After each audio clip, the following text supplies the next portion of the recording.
Okay, so this is the June 19 introduction. These overview videos, this is kind of a roadmap again, and these overview videos, this is where I give evidence that without a doubt my hospital has been breaking the rules and talking with my mother and with Jenny apparently since May of 2019.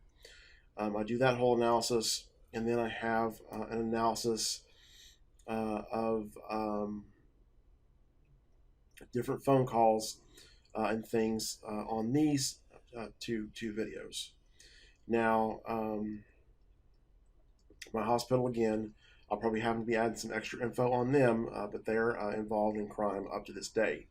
And I do have more evidence that I will upload pertains to that.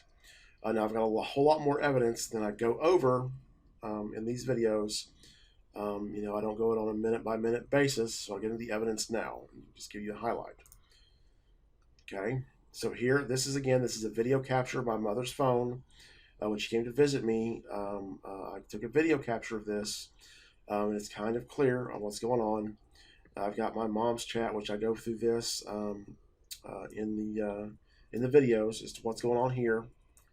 Okay, this call is where I call Shirley at Atrium Health back after she calls my friend Jenny on a number that I've never known in my life. Okay, but this is where I call her back, and I yell at her. Now, an interesting thing to note here is how her immediate defense is, "I don't know that girl." Okay, now why does she need to feel the need to say that she doesn't know this girl?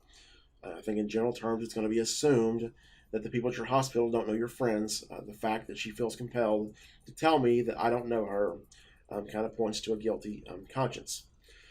This is a no answer call. I just record this. This kind of helps if they try to say that they told me something on this call right here when we actually didn't talk. I can say, here's the recording. This is the call where the criminal behavior, the attempted criminal behavior occurs, where she attempts Medicaid fraud and HIPAA violations under under fraudulent pretenses. You'll see that in the analysis of the call. But here she's asking for my full 9-digit Social Security number for some reason. For no reason, actually. There's no reason for her to ask. And it's kind of obvious that she is attempting to get my medical records. Okay, and then here, this call is where I get her to confirm that she was for sure asking for my full 9-digit Social Security number. And she gives a bunch of garbage reasons here that are obviously false. The reason they're false, well, if you go into these Atrium Health corporate privacy calls, I've got 3 of those. This is the first one where I call them, and I was prodded to call them because my private health information was getting out into the world, and I didn't know how. So I asked them, to look and see what kind of access I've had. And on this call right here, she explained some things about how the numbers are entered in the system. And then on these other calls, she talks about how there's no reason for them to ask for my full 9-digit Social Security number, which, by the way, for some reason in these calls, I recollect that for some reason I'm thinking there's 10 digits. Since I'm reflecting on Shirley's conversation, and for some reason I thought that she said she got the full 10 digits. Didn't take time to count and realize that, hey, there's only 9 digits in a social. That's what in this call. Tell her about that incident. Again, my motive for calling this call was that my health info was getting out, and then I do bring up this thing with this Shirley lady and her suspect behavior. Then in this call, she calls me back. We have another call here, and the takeaways from these are that Atrium Health does not have my full Social Security number anywhere. At least not as far as I know. They don't have it anywhere. Period. They definitely don't have it in the finance department. So there's no need for her to be asking for my full social. Another part is that when these numbers are entered, they're entered in the medical system, which means if that number was entered in the medical system and then distributed to billing, that it should have been there in the medical system, but it was not.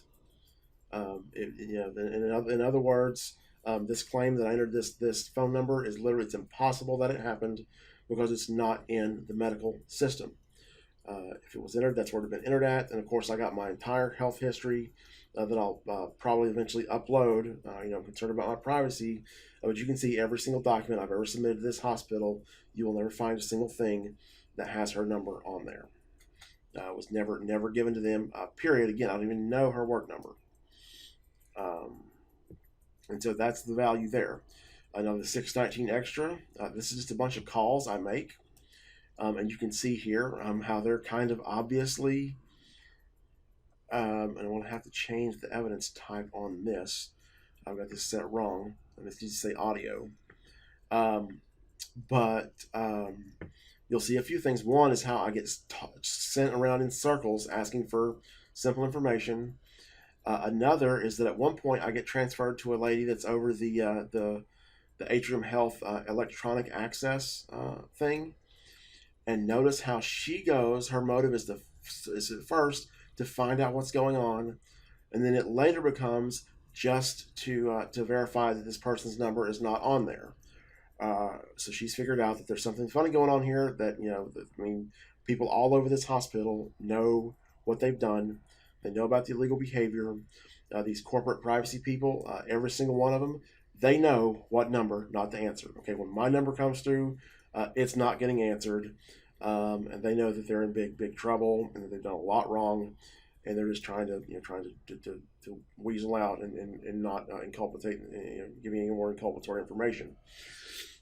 So that's the 619 overview, and thanks for watching.